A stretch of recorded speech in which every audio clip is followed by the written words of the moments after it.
Welcome to the Diplomatic Notes. We are here to talk on one of the very interesting topics. The topic that I'm going to talk with you today is on, do we need trade unions in the digital age?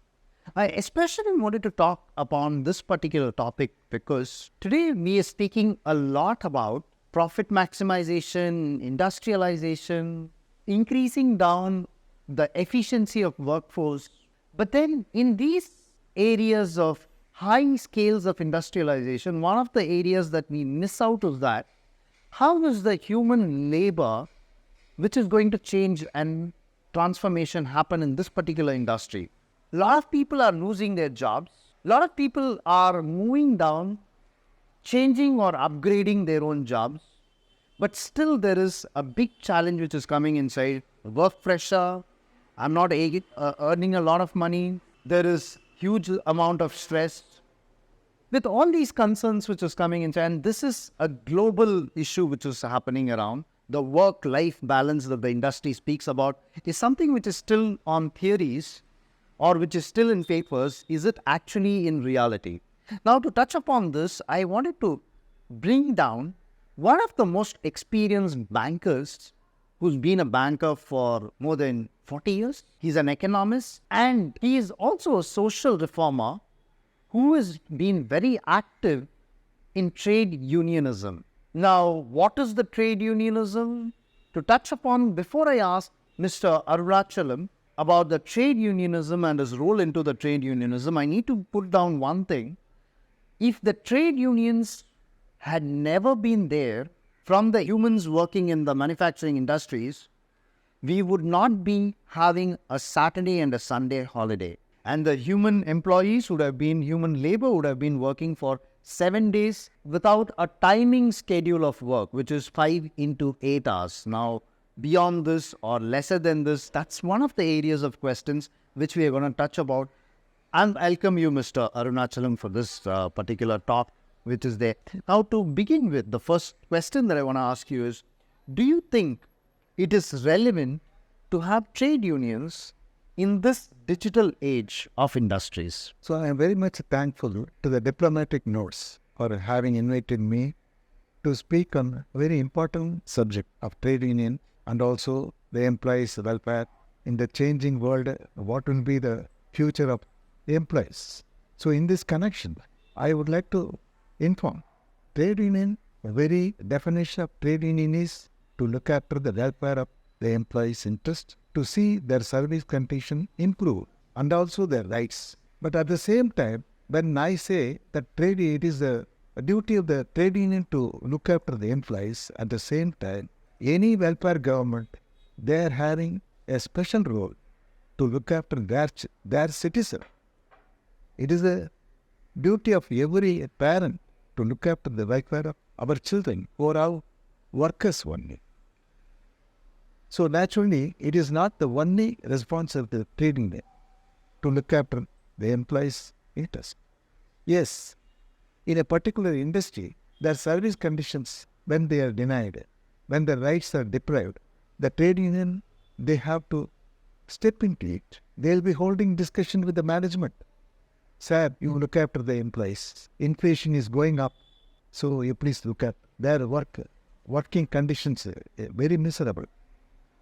So you please, this way, the role of trade union is to bridge the gap between the investor and the employees. So in any country, any industry for that matter, we need investor, we need employees, workers, and also the policy maker. Who are the policy maker? Government is a policy maker.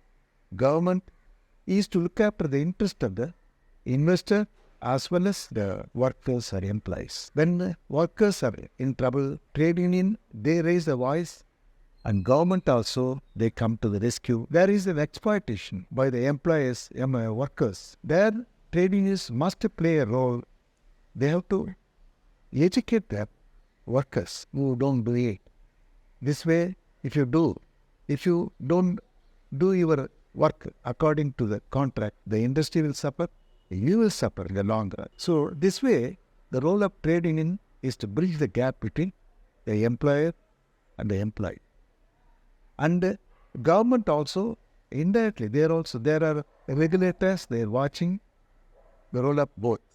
So this way, I would like to tell whatever the changes taking place in the history, research, digitalization, everything, the workers, they have to equip themselves with skills. But those who are left out, they'll be unskilled. So this actually, there is a role for trade unions to educate their employees as and when technology is improving. They have to improve. Every government, they see that their citizens are getting good training, they are well equipped with latest technology to operate. This way, we have to play the role of every corporate, every employee, every government, they have to be responsible so that amicably a society can move. So this is the motto. I think that's very interesting that you're mentioning down about this because today in India, in the last 2 weeks, there is a big protest which is happening, especially with the death of one of a very young intern who joined to work with one of the top big 4 financial companies, which is Ernst & Young's. And this young girl who joined to work as an intern died within a period of time of just approximately around 2 months or something. And her mother had brought down stating that she has died because of work pressure. And then there has been a backlash in social media stating that the work culture needs to change and the government needs to bring inside stringent policies, which is there. That's one of the things which is there. But it doesn't lie over there. Now, I need to mention down the unemployment protests which are happening around the world. To begin down with is in the VW factory in Germany, there is a huge amount of protest which is happening. There is a protest which is happening in Audi factory in Belgium. There's a protest which is happening in Samsung in India. There's a protest which is happening in Bosch and many more companies which is happening down. Now, there could be many reasons for this protest, but all the reasons are going towards only one single point. The single point of the reason is that human labor is replaced down by machines. When I mention machines, I mean that the humanoids are replacing down the people. The second thing is humans are replaced down by smart manufacturing. Now, considering these things, what lies ahead in the industrial world for labor force? The human history has seen so many disruptions in the past.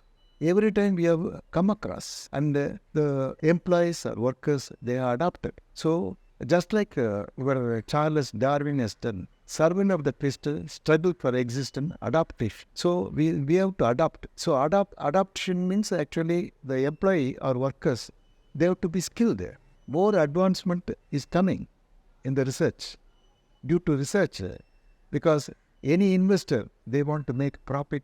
They are answerable to their shareholders. They have to pay dividend. So they have to increase the profit. So this kind of artificial intelligence, and they are bound to come, and it should be. As regards what you are telling about one sad incident in India, one employee out of depression, she died. So this is a eye-opener for both the employer and government. Our employees also, they should understand. So when there is a limit, they have to stop it. Just to please your boss, you cannot work like anything. So naturally, this is a lesson that the employees also should take note, and time-bound work, they have to look at that. I'm sorry to interrupt you right now, but don't you think so that the employees are forced down to work? For example, an employee has no other opportunity because if the employee protests, the employee is replaced down. So an employee is in such a position that an employee is not collectively represented, or the employee's opinions are not collectively represented in the areas, especially with the digitization industry which is coming inside. And with this change which is coming inside, do you think that trade unions, where do their roles fall in the areas of the digital and smart technology era? So when an employee joins, when he is offered a job, there is a contract. The contract very specifically tell how much time The employee is supposed to work. Other conditions are there. As per the contract, the employer must extract. But unfortunately, in certain countries like India, what you told about the death of one employee there, Ernest died out of depression. So she should have insisted for the contract. You see, the courts are there, the legal system is there. In this way, employees must get united. They have to stick to that contract. Once the time is over, it's over. So it is also a fault on the part of the employee to overwork. But sometimes it so happen, the bosses in abroad, after time is over, he'll be calling the meeting at a very odd time, at the midnight. They have to wake up, they have to attend, they will lose sleep. So this kind of thing is happening. So that way, the employer has a role to check this. They have to see that the employee is working as per the contract. And the employee also, they have to demand, they have to stick there. The trade union plays a role. The employee together, unfortunately, when there is a heavy demand and other worker, why people, they want to overwork? Because they want to satisfy their bosses. If he removes me, I come to the streets, another man will take the job. So they work. It is also a fault on the part of the worker. And here, the trade union of that particular industry should have taken note, and they should have voiced the concern of the employee, and they should have brought to the notice of the employer. The employer has a role to understand their employee. This kind of thing, now what I heard here in this particular case, the government, they inspected, they have spoken to the employer also. Now we hope some good things will emerge very short. Now, if we just catch up on the earlier question which I asked you, the earlier question that I asked you was, I remember in the personal conversation you did share me that VW is going through a lot of crises because of many other challenges. The challenges are not within the organization of human resource, but it's something which is the external factors which are there. Could you please explain now what do you mean by those external factors which are also acting as a pressure on the management of the VW or the Audi factory which is there in Germany and Belgium? So you cited Volkswagen in Germany. Why all of a sudden the employer took a decision and they declared it as annoyed because they want to close down Volkswagen, and the employees there working for decades, they were shocked. So they are agitated. Why? Because of the global warming, renewable energy has come in a large scale, and the electrical batteries are coming. Lithium mineral is sought after, where almost 70% of the lithium is held by China. At the very beginning, their powerhouse of the world, they started in a big way all these electrical cars. And in this way, they dumped cheap, excellent cars like BYD. Almost 60% of the electric cars are in the market. And it is entering into your Europe and also your America. They are imposing tariff up to 100%. Even then, people actually, they want a cheaper car also quality car. That way, China is able to give it. But once upon a time, whole world, through this World Trade Organization, everything, all free economy was there. But now to protect their industry, the countries are indulging in protectionism. And China also, just for example, I am telling you, car industry also using steel. The steel industry is suffering because China is dumping huge steel at a very cheap. No steel industry can compete with China because they are offering in such a cheap price. When they are dumping all these things, naturally the industries like Volkswagen, they are also in trouble. So German car is sought after for years. Now they are also struggling. And it is a setback for the workers of this factory who have been working, they were confident this Volkswagen will continue forever. But all of a sudden, this kind of disruption from China, it has affected the whole world. So now is a very big lesson for Western countries also. Mere tariff alone will not. Now America, yesterday I read it, they want to ban certain things supplied by China in this.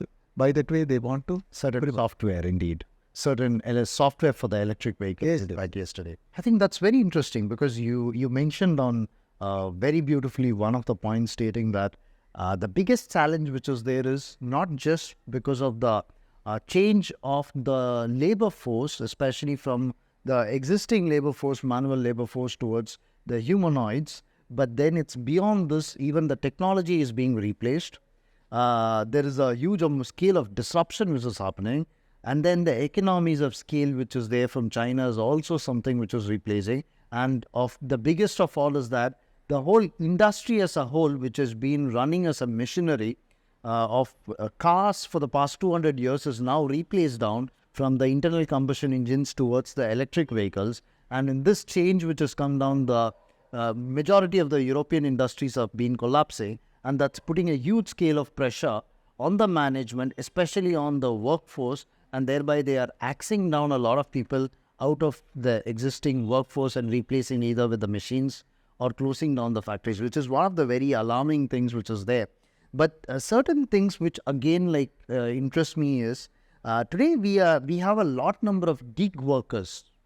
Now what I mean by these gig workers is that gig workers are those, to mention now who are gig workers, are those freelance workers.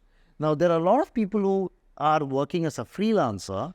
And now there are many softwares such as Uber, there are many softwares such as Fiverr, there are many softwares such as Upwork, which are giving down a lot of digital-based opportunities. Now, when I mention Fiverr, Fiverr is an app wherein a freelancer can work for as long as possible. So, out of 24 hours, if an employee is working for 15 or 16 hours, then the algorithm is designed in such a manner that he's given more opportunities. So if he works for 8 hours, he gets less opportunities. If he works for 15 hours, he gets more opportunities to work. The same thing is applicable for Uber. If a driver is driving down for 14 hours or 15 hours or makes 20 trips a day, he gets more than a driver who does only for 10 trips. So indirectly, the algorithm is pressurizing the employee to work more. Now, considering these things, in the era of the gig working, where do you think so that trade union and policy making has to come down to regulate the employees? So you are mentioning about a gig worker. Gig workers, otherwise called platform workers. This is a new concept. It has come recently. Just for example, Uber, they want to engage some employees, workers for that thing. You can enter into some agreement with them. You can take drives and everything as per this. As you tell me, I find many of the engineering graduates, many here, what I see in India, they prefer this gig workers. It is growing. It is growing in India. It's a concern for the government of India also. Why? Because they are not getting social protection. They are not getting provident fund. They are not getting pension. They work. As long as they are young, they can work. But thing is, no compulsion at all to work for 14 hours or 16 hours. These Uber employee, gig workers, what they are doing, when comfortably to work. They work after coming there, if I earn this much, okay, I'll stop it. That way, they take rest and also at their convenience, once this money is coming, okay. So nowadays, younger generation slowly, they are switching over to gig workers. Even those who work very hard in a factory, he leaves the job and he comes to gig workers. And many people, they purchase a car, own car, they drive in the urban center, earning around 30 to 40,000 rupees comfortably. So that way is good. But at the same time, some trade unions, no doubt it is not, they are not coming under trade unions. Even the parliamentarians, they point out what is their future. As long as they're young, they can do it. Once they're old, they cannot do. Younger generation will take over. Protection, future.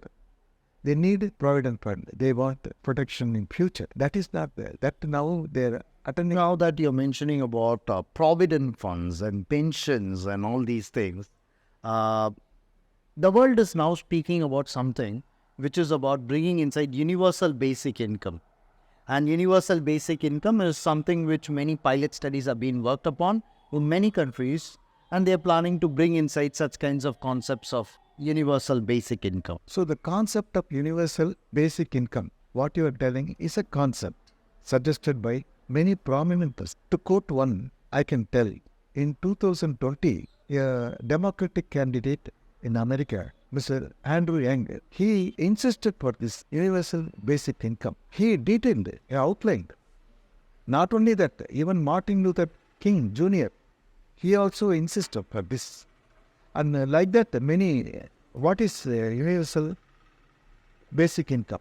Universal basic income is method suggested to eradicate poverty. Because of huge mechanization, the employees are losing the job, so the government should come to the rescue. In what way? Andrew Yang suggested American government must give $1,000 to all adults. This will help when they lose some part-time job he will do it. This additional income will help. This way, from the government treasury, every adult will be given $1,000, say. So this way, government is becoming, they suggested this one. But at the same time, it has some benefits and also some criticisms also came. The suggestion is actually, this will to some extent help every adult to live in a very decent way if they lose a job. Like. At the same time, other criticism is, it is a disincentive for work. They will take this money and simply sit together. So that way, it is not taken, but at the same time, it is there seriously being considered in certain countries. We have not seen, but it is also, in my personal opinion, in a country like India, it is needed. In certain state governments in India, they are offering 1,000 Indian rupees per month. They are offering to women and also young graduates who are studying. So this kind of thing is coming. But actually, it is not in the universal basic income. Is not there. In a way, but this is a very good scheme. Government can give it. But at the same time, one good thing is here, Mr. Yang suggested, so many schemes government, they bring to the welfare of the citizens. They can be abolished. Every month you are getting a salary. No bureaucracy. Why you have to spend for bureaucracy? That way, he suggested. But after that, it is kept like that only. It is not in full force.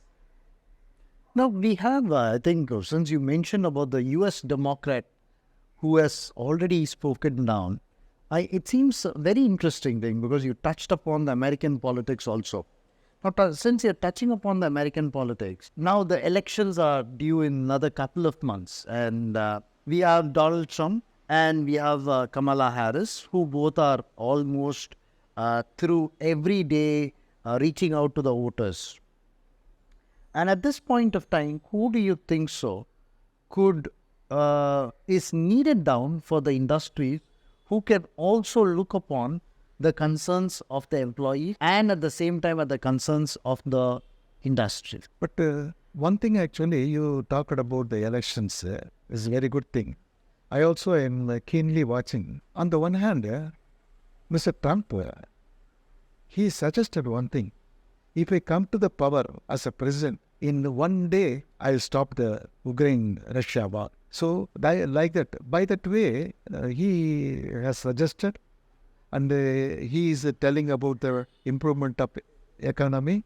By that way, workers' benefit will increase. And Madam Harris also, in her own way, she's not lagging behind Mr. Trump. In her own way, she is also presenting, and both are eager to solve the matter of global wars. And once the global war is stopped, the future of the countries will be very bright, because I'm telling you, on Bangladesh, after this corona and also this Ukraine war, the economy collapsed. Debts of every country is increasing like anything. The time the war in Israel, this Arab countries, Ukraine, must be stopped. I hope any president coming there new time, they have to settle the matter so that people, they live in harmony. Once the people are living in harmony, when the debts are decreased, matters should be settled there. Peace ultimately favors workers, employees, citizens, countries also. Many of the small countries, they collapse. Sri Lanka, Pakistan, Bangladesh, so many countries. In Nigeria, for 1 year, war going on. The time our United States, any president coming there, they have to step into it, they have to solve the matter. And the human race must live amicably. Thank you a lot. And thank you so much.